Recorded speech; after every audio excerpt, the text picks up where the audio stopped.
morning coffee chat. And before I forget, and before we get started, it is, what do you want to call it? We're homebound with a bunch of kids. All trying to take courses online. So there's going to be lags. There's going to be feedback, but we've tested this out this morning and it's temporary. So if you start to hear a distortion in the sound or we start to look distorted, just hang with us. It's not going to last for long. Like right now I'm lagging with my sound. It's going to fix. So there's nothing we could do about it. The next couple weeks, we're just going to go with it. And we're not going to get irritated. We're not going to throw our computers. Nope.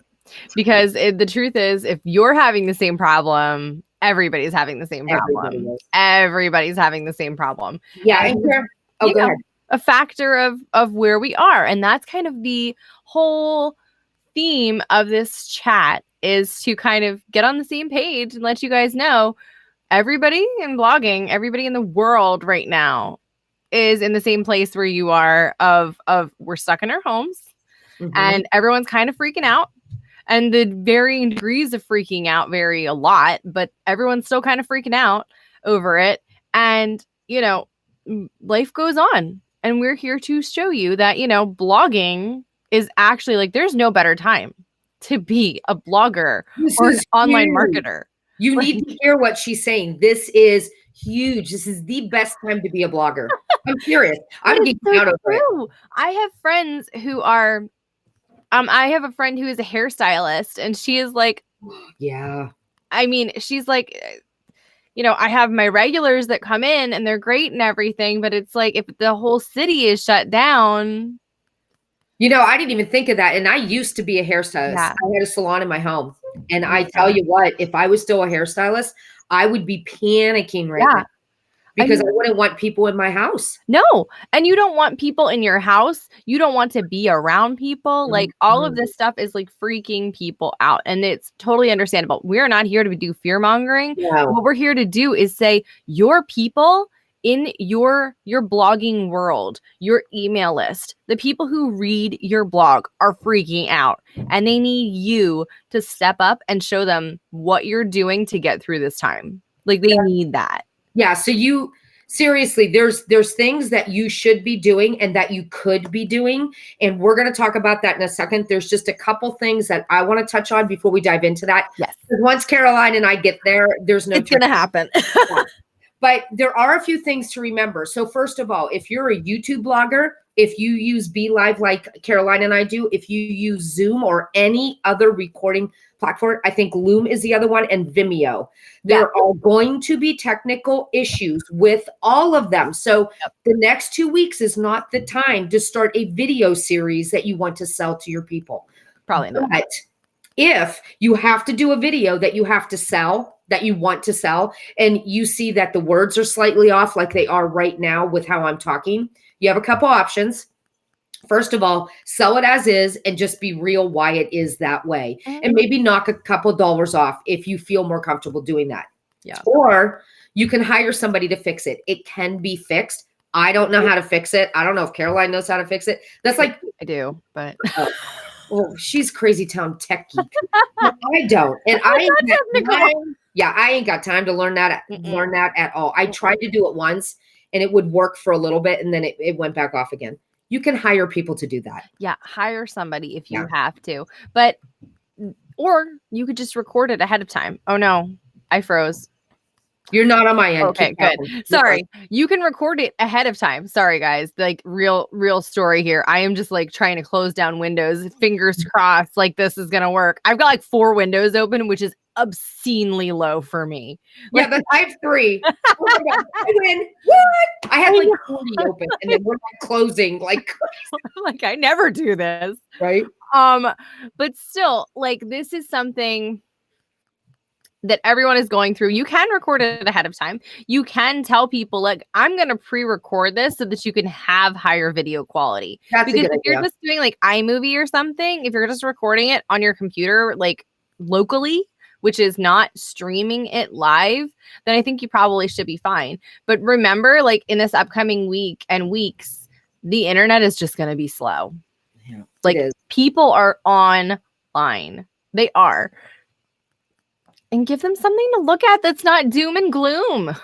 Please. No, I agree. I agree. So before we dive into emailing, is there anything else that might be affected by this that maybe we should talk about? I'm thinking. Oh, yes. You can't use the word coronavirus. Oh, no, you can't. That's huge. I think they're probably also going to start blocking the word COVID-19 as well. Mm-hmm. And I noticed there's still people using them in their emails, and they must not have gotten the memo. But I don't know. I'm not using it. Like I sent out an email to my my money saving list on Friday. I did not use the word virus. I did not use the word coronavirus, COVID-19, nothing like that because of what you told me, actually. Like, I don't think that I was planning on doing it because I just didn't want it to get caught up in the filters of everybody sending out emails. Plus, I think that word's scary. It is, like, especially now that it's a big deal and it's everywhere. So make sure that if you are sending out an email, which you should be, don't use the word, especially in your email subject line, especially in like the first 100 words of your email, like first paragraph. Do not use the word coronavirus. Jennifer Maker, who is our friend and YouTube guru, internet mega blogger that she is. Right? Like, we used to know her when she was so little. Right. She posted something about how YouTube is demonetizing videos that have the word coronavirus in it, which is a big deal. If you're making money from YouTube, you obviously want all of your videos to be monetized. But I think the problem was pointing back to the fact that people are abusing this. People are using it as clickbait. And that's, of course, not what YouTube or Google wants. They don't want clickbait stuff that's not actually delivering anything on these promises from the video. But she said that they might actually be throttling, not necessarily like blocking it, but not showing it to as many people. So even if you have a super engaged channel, even if you know that a lot of people watch your videos, even if you know that a lot of people are like, responding to your videos, if it's something that people want to see, YouTube wouldn't show it. And that's, again, the problem with having a different platform, which is why Tracy and I are both like, email. Right. And just to be clear, I did not hear that Google is flagging, but they're going to. Yeah. So that's why I told Caroline, it's just a matter of time before Google flags you, Pinterest flags you, and I mean, Facebook flags you. If YouTube's doing it, everybody's going to do it. Yeah. So I think that it was Debbie Gartner who said that Pinterest. She said that Pinterest may have flagged, not like flagged, but like throttled her reach. Well, they're going to flag because they don't want you to talk about anything medicinal. No, yeah, so of course. There are people on Pinterest who had gotten flagged for like, I got flagged. I still have posts up there for essential oils, which I think is hilarious. That I wrote 5.5 years ago or something. Oh, that's so funny. I didn't even know you wrote about that stuff. I know, it's crazy. And it's one of my posts that like was my first viral post. How crazy is that? I know. I will not even go down that rabbit hole. But just be careful with the wording that you're using. Know that, yes, while people want to hear about it, you have to be careful on your end. Protect yourself. The words that I used, I don't know about you, Tracy, the words that I have used so far were like pandemic, like situation. Yeah, I use words like that. Like, I tried to avoid the scary buzzwords because, like I said, I'm not here to scare the pants off my people. Yeah, I used what's happening right now. Yeah. This thing. Yeah. And being stuck at home. Yep. Those are the 3 that I used.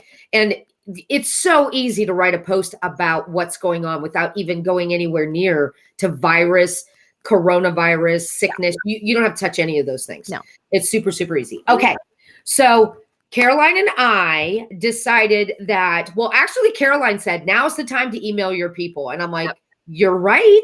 So we both emailed our people. I emailed both my list and Caroline emailed hers. So we are going to talk about 3 completely different approaches to how we wrote to our audience.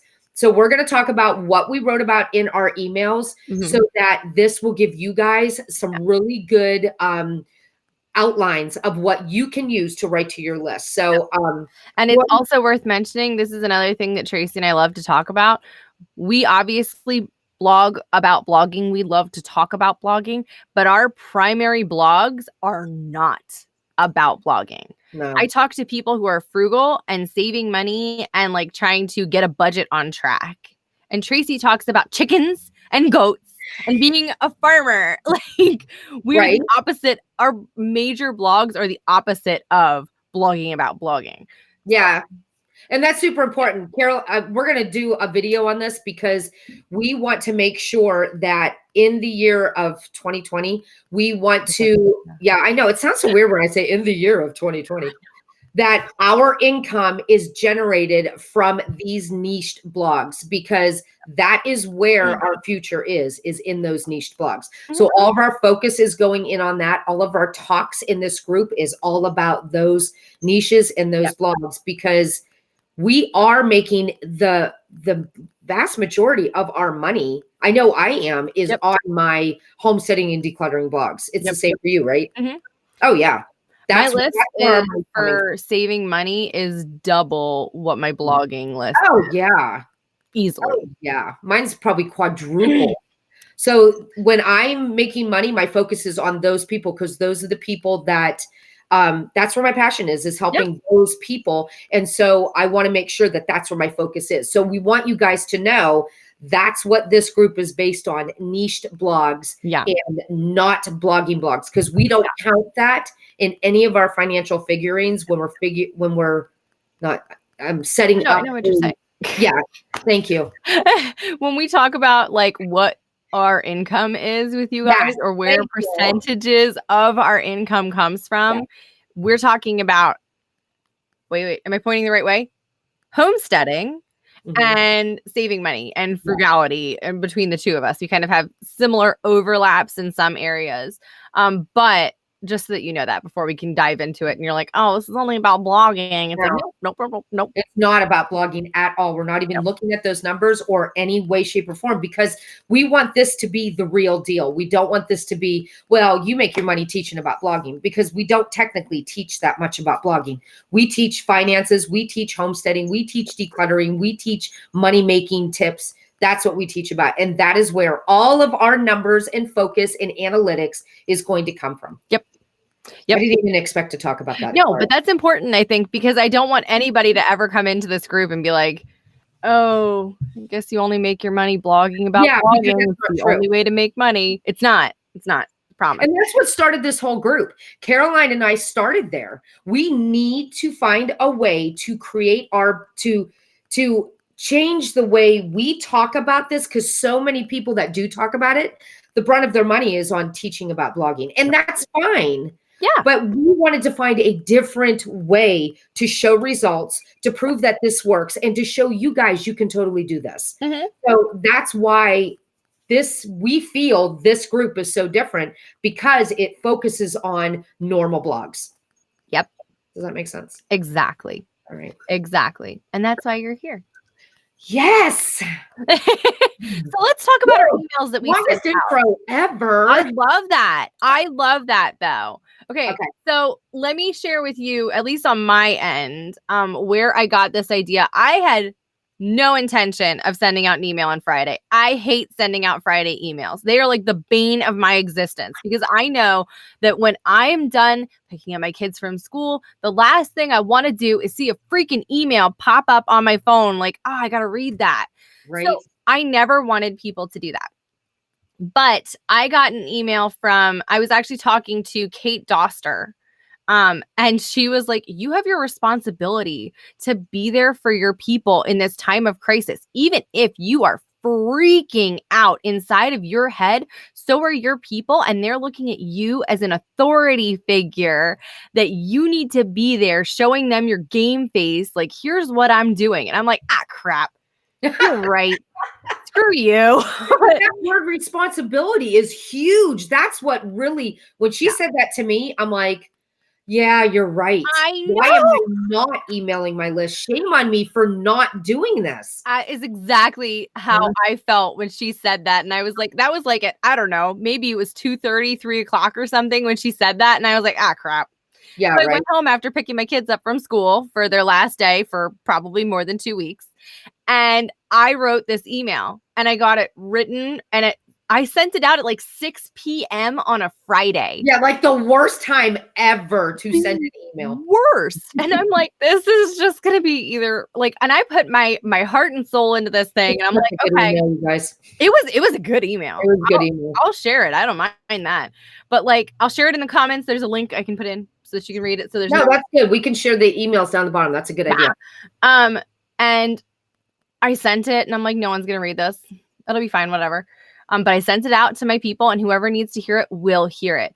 I got so many responses. See, that's great. So many. So many. So great. I had no anticipation that was going to happen. And the things that I included in my email, and you can read it yourself so that you can see what I did. And it goes without saying, like, don't ever copy anybody's emails word for word because it's not your voice. You can take the framework. I don't care about that. But like, you can copy it if you want, but people are going to be like, that's not you. And so there's that disclaimer. But what I did was I introduced the beginning of it, which was like, here's the reality is people were freaking out. There was a line outside of Aldi. People were trying to rip the doors open. There was rip the doors open like this, looking directly at the sign that says it's not open for another half an hour. And people are there like this, trying to pry the doors open. I'm like, what the heck is wrong with you people? I know, right? It's kind of toilet paper. Yeah, right. Not produce, toilet paper. Oh, there's plenty of produce. I know. If you ever need anything, lettuce, carrots, not toilet paper, but lettuce and carrots.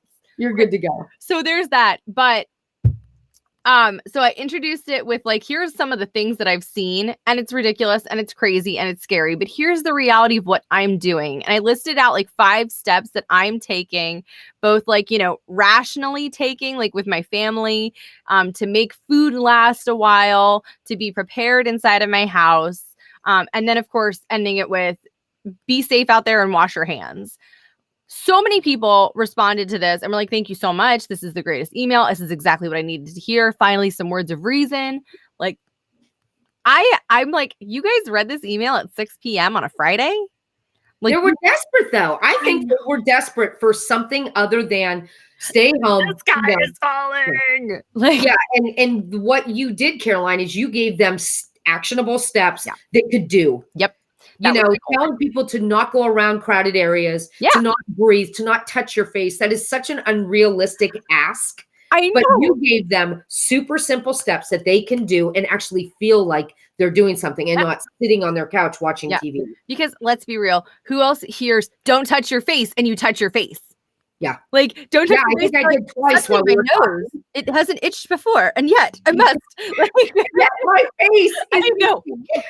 Exactly. I'm like this. Yeah. Not to make light of anything, but if you're not bringing doom and gloom and you are bringing actionable help, that's what people needed. And that was what I felt that I delivered, was actual steps, along with like acknowledging, yes, people are acting like literally the sky is falling on them.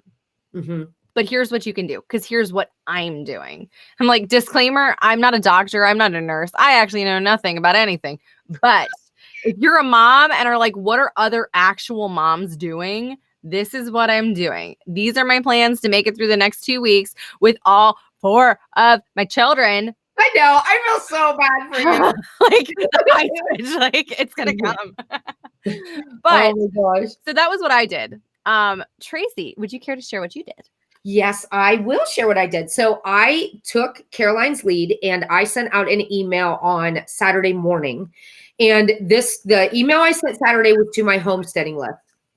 And my whole approach for that email was to, first of all, let people know that I'm not panicking because I'm a gardener, I'm a homesteader. So my pantry is full, my freezer is full, and I can just stay home and relax. And it's the honest truth. My husband picked up groceries on, I think it was Saturday morning, and it was literally a thing of salt, a thing of butter, 2 loaves of bread and milk. That's all I needed. Everything else I already had. And that's what I really wanted to drive home to people. First of all, if you have a garden and a pantry, stay home. You don't need to go to the store. Nope. Second of all, if you don't have a garden, now's the time to have a garden. And it's spring, so you can start planting the garden. And that was the whole approach that I went on that. So I said, don't be scared, be glad this is what you're doing. And if you're not doing, start it now. So if this ever happens again, you'll be sitting pretty with a chock full pantry and freezer. Now, for my decluttering people, I just sent that one out this morning, and I was checking to see my unsubscribes, and it's not too bad. I think I've got like 4. That's not too bad. Yeah. And basically what I did for the decluttering one, because that was a little bit harder to come up with an email that I could send out for what's going on. And then it hit me last night when I was watching TV that, oh my gosh, if you're stuck at home, declutter your house. You finally have time to declutter your house. There's no excuse not to. There's no excuse. You should have asked me, because I am like queen clutter. And that's what I said. And so I gave them 5 things that they could do, actionable things that they could do to declutter. I gave them my free decluttering guide to get them started. And then as a last minute tip, I put it in at the end because I thought, people want to do things to help other people in times like this. It's just natural for some of us. So I said, listen, if you're stuck with kids at home and you're panicking as to what to do with them, like there's no way I can declutter. I've got all 4 kids at home. Have them do the decluttering. Have them pick out a bunch of toys that they can give to a family that maybe their parents work in the restaurant industry and they're out of a job right now. So have them gather up some toys, throw them in the bathtub, give them a bucket of soap and water, give them an hour to just wash those toys so they're out of your hair. And then you can donate those clean and sterilized toys to a neighbor down the road that might be struggling. So you just have to come up, and Caroline, in your email, you put free resources online that you can get for your kids to keep them occupied while they're at home. Yeah. That's what I tell people how to Google things. Yeah. Which is like super basic. Like, and this is something else. And I know that you have this too, like where you're like, just Google how to start a garden. Yeah. Why is this so hard? And in my head, it's like, just Google easy basic meals with a pound of ground beef. Yeah. See? Why is this so hard? But like to our people, it's like, I don't know what to do. They're not thinking right now. They're only thinking doom and gloom. And it's your job to show them that you don't have to go back to the store. The 2 pounds of hamburger that you bought literally can last you a week. Yep. And here, I'm going to show you how.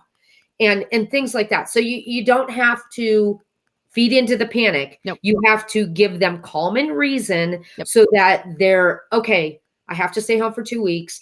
I have things to keep me occupied. I'm going to look at this as a opportunity and not something that's This is the time to do things that you've been putting off. This is the time for, cleaning out your pantry. Like if you have an overflowing pantry of food that you are never going to eat. But it is important to remember, like, it doesn't matter how small your email list is or how big it is. You still need to be there because somebody subscribed to your email list to hear from you. Yeah. They want to hear more from you. And if you are, I don't know about you, Tracy, this is my thinking, was like, I'll start emailing my list once I have 1,000 people on there. Oh, yeah, that was my thinking too. But here's the reality. That one person, we'll just call her Jane Doe. Okay. Jane Doe subscribes to your email list. She doesn't know if you have 5 people, 500 people, or 500,000 people on your email list. She wants to hear from you. And if you aren't emailing to get your information out there and to help your people and to serve them, you're doing each one of those people individually a disservice. So it's not like it's really difficult to me because I'm an analytical person. I always think in numbers. It's a real problem. Like sometimes it's a real problem. It is. It really is. Because I see, like, my husband talks and I just see the number signs floating out of his mouth. He's like, oh yeah, and I can't wait to get this and then go to do this. And I'm like, there goes all my money. Goodbye. Like, right. But like with my email list, it was like, I'm not seeing Jane Doe. I'm not seeing Tracy Lynn. I'm not seeing, any number of these people individually. It was all as a clump. And like, to me, it wasn't valuable enough until I hit a certain number that I had arbitrarily sent for myself. And then I would care about them. It's like, how messed up is that? I know. And I think that's just, That's why we're doing this group, because we want to tell you guys, don't look at it this way, look at it this way. It's so freeing to see things in a completely different way, because we're stuck looking this one way. We're stuck thinking, I can't email till I have 1,000 people on my list, instead of saying you need to email before you have 1,000 people on your list, so you have a voice when those 1,000 people do show up. You're not stumbling around. You actually know how to talk to them. And we want to make sure that you never get stuck in those gaps, that you could just have a straight path instead of zigzagging. Because I think now a lot of people are going to start blogging right now. I think it's going to get crowded because of this. So we need to make sure that we're getting from point A to point B as quickly as possible, so we can focus on C, D, and E. And that is why this is the absolute best time for us to open up this group, because I think it's going to be so needed by so many people. But we won't talk about the sales pitch because you're already in here. I know. I'm sorry. I'm sorry. I'm so excited about this group. But if you guys know somebody this can help, then let them know. So that there's something I want to do, and I didn't tell Caroline I was going to do this, but I just kind of came up with it. How dare you? I do this all the time, but how dare you? You're supposed to be the voice of reason. No, you're going to love this. Honest to God, you're going to love this. Okay. So why don't we really quick throw out a few niches that some of the people in this group might have, and give them ideas for emailing. Oh, I like this idea. See? That's any kind of food recipe. If you are any kind of a blogger, oh my gosh, please put out simple recipes, pantry staples, freezer meals, like things that you can cook, not like prepare and then put in the freezer, things that you can cook with stuff you already have in your freezer. Cook from the pantry. A gallon of milk lasts a long time. Oh, right. Pound of ground beef last a long time. Any number of those kinds of things, like oh gosh, what else can you think of for like? Oh, so like if you're a travel blogger, how to camp in your backyard, how to I don't know, how to get money back from an airline ticket that you booked. There's a good one. And you're not going to be able to take. Travel insurance. Travel insurance would be a good one. How to vacation in your own backyard, how to do theme resort vacations in your basement with your kids. There's so many things you could do for travel. What's another niche? Oh, if you DIY? I have like this really weird. No, you're fine. You look beautiful. If you write about elderly care, how to unscare the elderly in this time of terror, how to give comfort to your neighbors, how to give support without, having to be in the door with them, how to visit family in a nursing home safely without spreading the virus. Things that you can do right now to help elderly people without having to physically visit them. Apps that you can use for them to check up on them, like that they can install on their iPad or on their phone. The grandparent app, that would be huge right now. Let me think. So let's see, what other niches are there? Childcare. Holy goodness gracious. Activities you can do in your backyard, ways to keep your kids occupied that are not screen time, apps to keep your kid occupied, apps that teach your children, best homeschool resources, best principles for learning. And you could do this literally for every age ever, or every grade level. Go. Okay, school kids that have to do online learning right now, how to schedule your child's day now that they have to learn from home, because everybody's a homeschooler right now. So how to do that? If you are a planning blogger, how to plan your day when you have 4 kids running around and all you want to do is work, and you didn't think about the fact that there was going to be a school shutdown, and then you're like, I'll do a launch this week. Like how to block schedule so that you're not freaking out by all the stuff you have going on right now. Chore charts that you can make for your kids, age appropriate chores.